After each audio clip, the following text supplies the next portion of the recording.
సోనం వాంగ్చుక్ బుర్రలేని గొర్రెలకు దేవుడైపోయాడు ఈ రోజు. అవులేగాళ్ళు చేస్తున్నారు రాబాయ్, కళ్ళు తెరుచుకొని చూడండి. ఆయన ఎందుకు ఈ రోజు ప్రొటెస్ట్ చేస్తున్నాడు? నీట్ పేపర్ మీద చేస్తున్నాడు. సో ఓకే, ఆ ఒక్క పాయింట్ మీద కరెక్ట్. కానీ వేల కోట్ల నుంచి రిజిస్టర్ కానీ ఎన్జిఓల నుంచి ఎన్ని వేల కోట్లు ఎక్కడి నుంచి ఎక్కడ పోయి, అసలు ఎవరు ఇచ్చారు ఆయనకన్నీ, అసలు ఆయనకి ఎక్కడి నుంచి వచ్చాయని నిధులు? తీవ్రవాదులతో సంబంధం లేదా? లాస్ట్ టైం గవర్నమెంట్ ఎన్ని స్టేట్మెంట్స్ ఇచ్చింది? చైనాకి పాకిస్తాన్ కి సంబంధించి ప్రొటెస్ట్ చేస్తూ ఎన్నిసార్లు ఆయన ధర్నాకు దిగాడు, ఎన్నిసార్లు పోస్ట్ పెట్టాడు? అరే కళ్ళు తెరుచుకోండి రాబాయ్, నీట్ కోసం ఈ రోజు చేస్తున్నాడు. దానికి కాక్రోచ్ బొద్దింకలు తయారైనాయి కదా. నిజంగానే ఏ రోజు జస్టిస్ ఆ పేరు పెట్టిండో కానీ నిజంగానే బొద్దింకలు మాత్రమే తయారయ్యారని చెప్పుకో. నీట్ పేపర్ గురించి ఈ రోజు హంగర్ స్ట్రైక్ చేస్తున్నాడు. అక్కడ నీట్ కి సంబంధించి స్టూడెంట్స్ ఎవరు ఉన్నారు? పర్మిషన్ లేదు అని చెప్పినప్పుడు మీరు కావాలని దూసుకుంటా పోయి పోలీసులు కొట్టిరు అని పోలీసులు కొట్టకపోతే ఇంటికి తీసుకుపోయి దమ్ బిర్యానీ పెడతారా? మీకేమన్నా? ఆయన ఒక సైంటిస్ట్ అంటారు, బానే ఉంది. కానీ వెనకాల సాడిస్ట్ అనే విషయం మీకు ఎందుకు కనిపించట్లేదు? ఈ రోజు బీజేపీని బద్నాం చేయడానికి ఆయన సపోర్ట్ చేస్తున్నది ఎవరు? అమావాస్య రోజు వస్తాడు కదా మన ప్రకాష్ రాజ్ గారు ఉన్నాడు, ఆయన వస్తాడు. నెక్స్ట్ మన రాహుల్ గాంధీ గారు, పాపం ఆయన గురించి జనాలందరూ మర్చిపోయారు ఎప్పుడో. ఎందుకంటే ప్రస్తుతం కనిపిస్తున్నది దేవుడు దేశానికి రాజు అంటే ఎవరంటే మోదీ గారే కనిపిస్తున్నారు. ఇప్పుడు మోదీని బద్నాం చేయడానికి ఎవరెవరు వచ్చారు? పశ్చిమ బెంగాల్ నుంచి గాయక్క వచ్చింది, ఎవరు?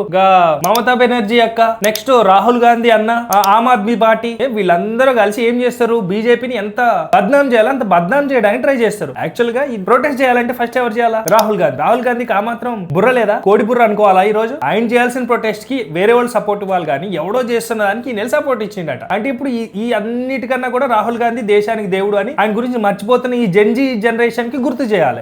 చూసాం కదా నేను ఆటో డ్రైవర్ గురించి ఎట్లా కొట్టారు. సో అట్లా కొట్టడం కానీ ఈసారి ఇంట్లోకి వెళ్ళి జనాలు లాక్కొచ్చి మరి కొట్టే రోజులు రావాలి. దానికోసమైనా కష్టపడుతారు. ఇప్పుడు బీజేపీ ఆగమాగం చేసి నీట్ పేపర్ గురించి కష్టపడ్డారు, బానే ఉంది. శాంతియుతంగా చేయాలి. చూడలేదా వీడియోలో పోలీసులు ఎంతమంది 40 మంది కలిపి పోలీసులు కొడుతుంటే పోలీసులు చూస్తూ ఊరుకుంటారా? ఒక్కొక్కరికి మక్కలు ఎరగొట్టారు. ఎస్ కరెక్టే. మీరు ఆ వీడియోలు తీసుకొని చూడండి ఎట్లా కొడతారో, చూడండి ఎట్లా ఎందుకు కొట్టిరో కూడా చూపించాలి కదా.